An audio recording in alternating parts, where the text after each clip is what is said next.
is up, my fellow patriots? How y'all doing today? Today I'm just going to make a quick video about this Roe v. Wade thing. First of all, you got Justin Trudeau over here, right? No government, politician, or man should tell a woman what she can and cannot do with her body. Full stop. Gotcha. All right. I want women in Canada to know that we will always stand up for your rights to choose. Okay. In another tweet, he said that American women are welcome to Canada. But, and this includes Canadian women too, you can get an abortion, but you got to have that forced experimental jab. You got to have that Wu flu vaccine rammed up your asshole before we'll give you an abortion. But he doesn't think that any government, politician, man should tell a woman what she can and can't do with her body. And in the next sentence tells you got to take a forced fucking injection for experimental medications over what? Something that gives you the sniffles these days? All right, here's over here from our boys on Freedom Tunes. Link will be down in the description. I love these guys. But here, check it out. Really good. We need to protect Roe versus Wade. What would abortion bans mean for the hard cases that no Republican wants to acknowledge? Exactly. Are Republicans so heartless that they would favor abortion bans, even in the case of me wanting to hook up with hot babes but not wanting to be a dad? Okay. And by the way, the lefty shitheads are losing their mind, man. They're coming out of the closet as racist. Holy hell, man. Check this out over here. Here's Star Trek, but racist. He is a clown in blackface sitting on the Supreme Court. He gets me that angry. Sure. He doesn't belong there. And he's talking about Judge Clarence Thomas, who is a black man. Clarence Thomas. He's sitting here calling him a blackface. Wow, George, racist much? Anyway, man, do you even know all these people who are out there promoting dead babies? Do you even know what abortion is? Do you know what happens when you get an abortion? Well, let's check. Grasping instrument. When it gets a hold of something, it does not let go. The abortionist uses this clamp to grasp an arm or leg.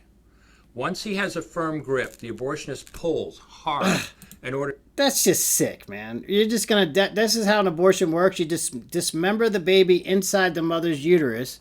...to tear the limb from the baby's body. One by one, the rest of the limbs are removed. Wow. Along with the intestines, the spine, and the heart and lungs. Jesus. Usually the most difficult part of the procedure is extracting the baby's head, which is get about the the head size of a large plum at 20 weeks. All right. The head is the size of a large plum at 20 weeks. What the hell do you think it looks like at the end of a full-term pregnancy? Because they're doing abortions on full terms, right? That's what happens now? The head is grasped and crushed. The abortionist knows he has crushed the skull when a white substance comes out of the cervix. Ugh. This was the baby's brain. Damn. The abortionist then removes skull pieces. He removes the placenta and any leftover parts of the baby with a curette. Wow.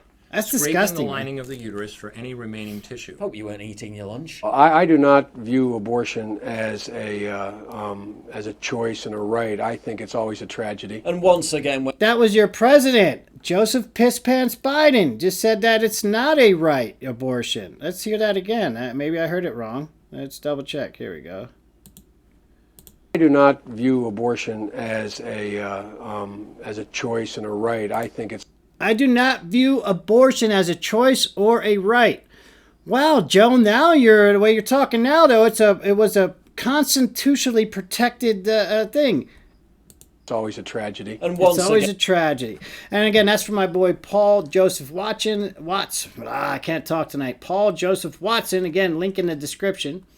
But more importantly, who cares what Biden thinks? We need to know what celebrities think, don't we, before we decide how to feel about anything? Gotta love this is pissing off all all the lefty shitheads.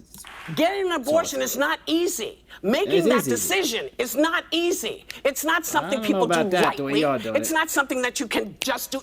The Supreme Court rules to overturn Roe versus Wade abortion laws, which marks the first time in U.S. history that the court has taken away a constitutional right. Stop. The court did not take away a constitutional right. The Constitution does not mention the word abortion. It doesn't mention that you can murder babies for any reason. So calling this a constitutional right it's just wrong on its face.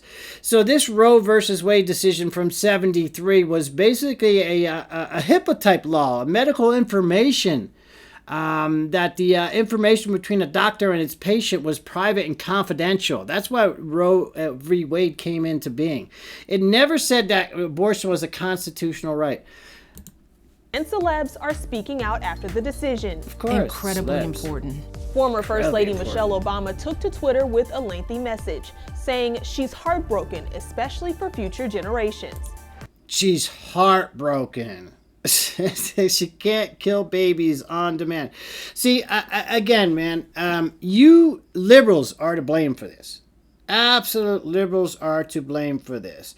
Because we were on the right-hand side of things, we were all like safe, legal, and rare. We all agreed to that for the last 50 years. Safe, legal, and rare. And then there was a cutoff point. Every state had a different cutoff point where you couldn't get an abortion. Then that started changing. And you lefty shitheads started pushing for more late-term abortions and more later-term abortions.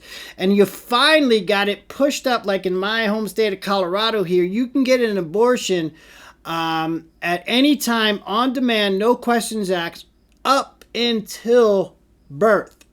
Right?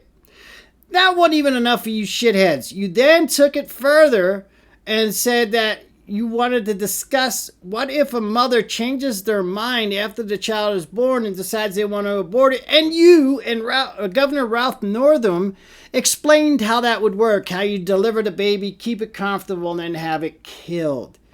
You're sick fucking people, man. You're baby murderers. If you would have just left it alone at safe, legal, and you'd be fine. But irregardless, it doesn't really matter what you lefty shitheads say. You could still get an abortion. It'll just be certain states where you can't. All your woke corporations are offering to pay your travel expenses to go get abortion. So you're still going to be able to kill all the babies you want. So just, stop it. In her letter, Michelle wrote, quote, "This horrifying decision will have devastating consequences, and it must be a wake-up call, especially to the young people who will bear its burden." I'm just terrified. Don't have that. Viola Davis, who played Michelle Obama in the TV drama The First Lady, tweeted she's gutted, adding, "Now more than ever, we have to use our voice and power." Use our voice and power. Then there's Michelle's husband and former President Barack Obama demanding action as well. Barack provided resources to his followers to join activists, protest, and vote. You know what? All right, we're going to just stop that there and get ready to end this video. So again, if you want to blame this on anybody, blame it on Democrats. This piece of shit, Obama said in 2007, before he got elected in 2007, before he got elected, he said that his first thing that he would do in office was codify Roe v. Wade. Didn't do anything. He had the Congress, he had the Senate, he had a Democratic majority. He had everything. The presidency, the Senate, the Congress. And then Biden also right now has the presidency, the Senate, and the Congress. He also said before he was elected that he would codify Roe v. Wade. They didn't do it. So, fuck you. See, Democrat shitholes like your boy Obama and your boy Biden, that is the cause of this. Be mad at them. Peace.